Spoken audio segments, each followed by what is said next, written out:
It is going to be a very happy Thanksgiving.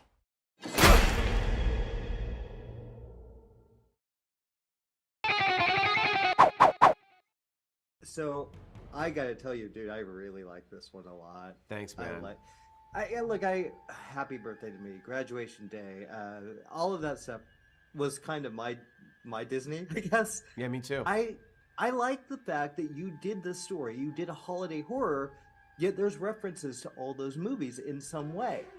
Was it difficult to find the balance and to still create that, but still feel it, make it natural and feel part of this story?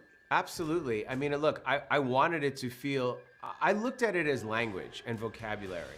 And there's certain vocabulary that goes for me into the holiday slasher film, whether it's Black Christmas, Halloween, Happy Birthday to Me, even the other slashers, non-holiday, The Prowler, Prom Night, they all, My Bloody Valentine, Silent Night, Deadly Night, they all have that inciting incident pieces, and then a certain amount of time later, people are getting picked off connected to that incident. So we wanted it to feel like it's in the video store on the shelf between Halloween and Silent Night, Deadly Night.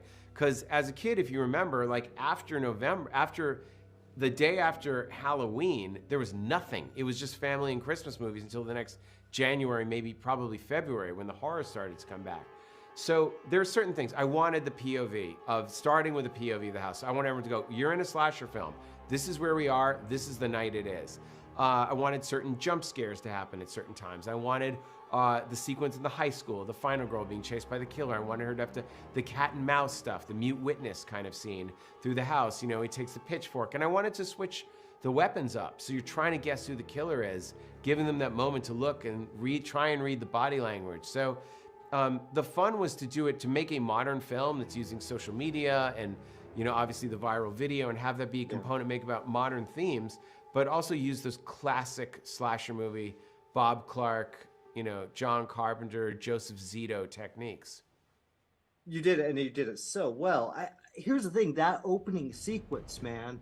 I've been waiting for that to hit theaters.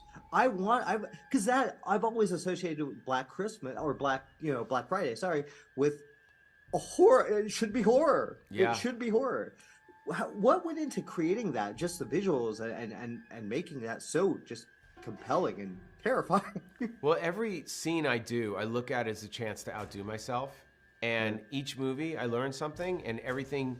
I've been doing this for 20 years now. So the way I approach doing a scene in Hostel is going to be very different from how I approach it now. I believe in the 10,000 hours theory, that I think it's 10 years of Malcolm Gladwell, that 10,000 hours of concentrated practice to master a technique at something. So 20 years, I feel like I'm closing in on that 10,000 hours. So I'm ready for a sequence like that. It's really challenging. I shot it in 4 nights. From the moment they arrive to the gunshot. 2 nights outside, 2 nights inside. So I worked with a really terrific second unit director, Justin Harding, who's a great director, worked with me on Haunted Museum, and he came in as a favor, and we storyboarded, we used FrameForge, we shot listed, Milan and I, we did Hostel 2, and Thanksgiving together, and we have a shorthand, and me and Jeff Rendell is my best friend since I was 12, so we know every beat, and I thought, I want to do a scene that's like, the Titanic, where everything's collapsing, the water's rising, but it's intimate, and you can stay with the characters and follow it from their point of view, and not just have cameras running around and people screaming. Like, it's got to be seen through the eyes of our characters. And it's a slow burn. It doesn't just start with a trampoline. It's like, I want people to go, okay, we're in this, we're at Thanksgiving, we're in a slash, let's go, and it's slow leading, it's just one little thing after another. It just starts to build up until it all kind of comes crashing down in this riot.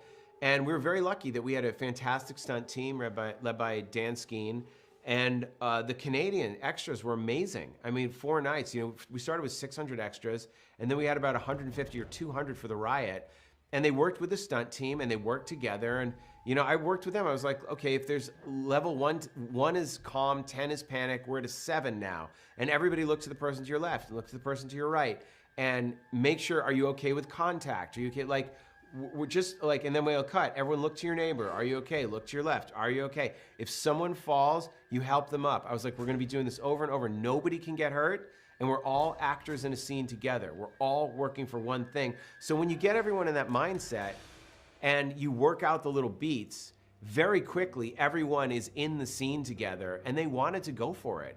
And we built, you know, this area to be destroyed.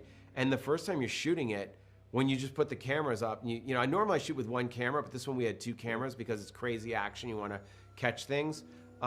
It was terrifying. It really looked real. They were really doing it. And then you do a cut and everyone has a smile on their face. No one got hurt, but everybody listened and everybody worked together. And it was all night and we got it done. Wow, dude. Amazing. I loved it. Thanks for giving me a Thanksgiving movie, man. Thanks, Appreciate appreciate it. Cheers, man.